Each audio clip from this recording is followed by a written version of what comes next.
पद्मशाली शिक्षण संस्था संचलित कुजन प्रशालेत शैक्षणिक वर्ष 2026-27च्या प्रारंभी विद्यार्थ्यांचे उत्साहपूर्ण वातावरणात स्वागत करत प्रवेशोत्सव साजरा करण्यात आला।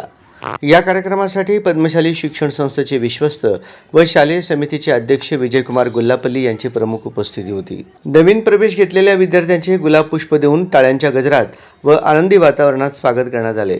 शाळेच्या परिसरात फुग्यांची आकर्षक सजावट करण्यात आली होती। यावेळी विद्यार्थ्यांच्या उज्ज्वल भविष्यासाठी शुभेच्छा व्यक्त करण्यात आल्या। तसेच विद्यार्थ्यांना पुस्तक वाटप करण्यात आले। या प्रसंगी शाळेचा पहिला दिवस या विषयावर एक नाटिका सादर करण्यात आली। त्यासाठी प्रशालेच्या सहशिक्षिका अनुप्रिता हजारे यांनी मार्गदर्शन केले होते। या प्रसंगी प्रशालेचे प्राचार्य युवराज मेठे, उपप्राचार्य अनिल निंबाळकर, उपमुख्याध्यापक मधुकर धर्मसाले, पर्यवेक्षक दत्तात्रय मिरगू, प्रणिता सामल, मल्लिकार्जुन झोकारे व सर्व शिक्षक विद्यार्थी उपस्थित होते।